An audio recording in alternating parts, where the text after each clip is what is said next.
চারটা কারণে বিশ্বনবীর এতগুলো বিয়ে হয়েছে, জোরে বলেন কয়টা? একটা হচ্ছে এডুকেশনাল কজ, একটা হচ্ছে লিগ্যাল কজ, একটা হচ্ছে সোশ্যাল কজ, আর একটা হচ্ছে পলিটিক্যাল কজ।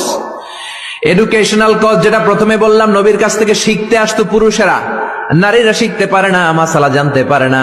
আল্লাহ বললেন বেশি করে বিয়ে করো, মাসালাগুলো তোমার বিবিদের কাছে জানাও, হায়েজ নেফাজের মাসালা, বিয়ে করলে স্বামী স্ত্রীর দাম্পত্য জীবনের মাসালা।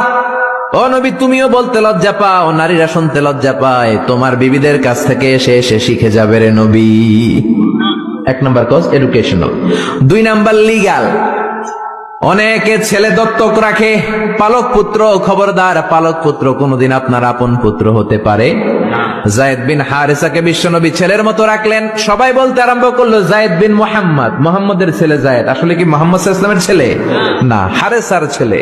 এইটা বোঝানোর জন্য যায়েদ বিন হারেসা যখন জাইনাব বিন জাহাশকে তালাক দিলেন, বিশ্বনবী বললেন তুমি তোমার পালক পুত্রের বউকে এখন বিয়ে করবা। সুবহানাল্লাহ। Legal cause to inform the society the legal rule of Islam.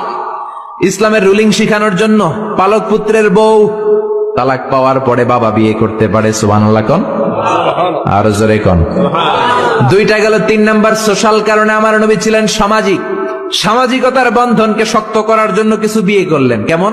বিশ্বনবীর রাইট হ্যান্ড, ডান হাত ছিল আবু বকর। আল্লাহ বললেন তোমার যেহেতু ডান হাত, বিয়েটা করলে তো আরো শক্ত হবে ডান হাত, ঠিক কিনা?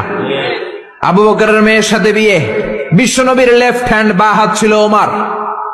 ওমরের এক বউ হাফসারে বিয়ে করলেন, এও তালাক খাওয়া। ডান হাত বাম হাত, এই যে সোশ্যাল কারণে বিশ্বনবী বিয়ে করলেন। চার খলিফা, চার খলিফার প্রথম দুইজন বিশ্বনবীর শ্বশুর, পরের দুজন বিশ্বনবীর জামাই। সুবহানাল্লাহ। বাড়িতে যায় বললেন আল্লাহু আকবার। আবু বকর, সাইয়েদনা ওমর বিশ্বনবীর শ্বশুর, আর ওসমানকে দিলেন দুই মেয়ে, আলীরে দিলেন এক মেয়ে। আল্লাহু আকবার। এই সোশ্যাল কারণে বিশ্বনবীর বিয়ের সংখ্যা বেড়েছে। সর্বশেষ হচ্ছে পলিটিক্যাল, রাজনৈতিক কারণে। কি রাজনৈতিক কারণ?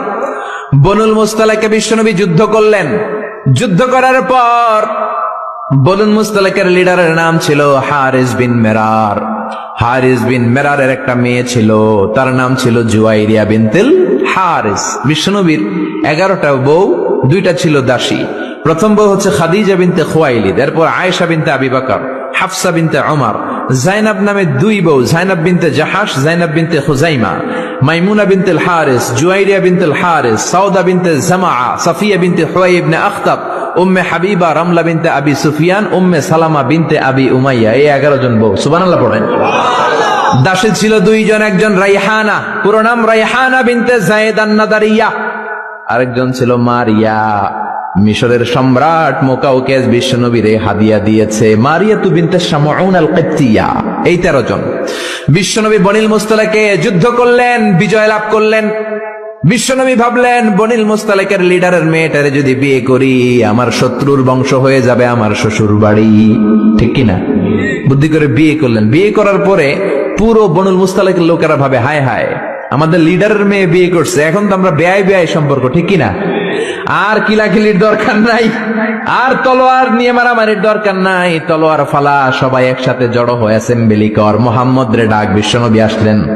এবার সবাই বলল মুহাম্মদ আমাদেরকে পড়িয়ে দাও লা ইলাহা ইল্লাল্লাহু মুহাম্মাদুর রাসূলুল্লাহ। দেহ ভোগের জন্য মুহাম্মদ একটা বিয়েও করে নাই, জোরে বলেন ঠিক কিনা?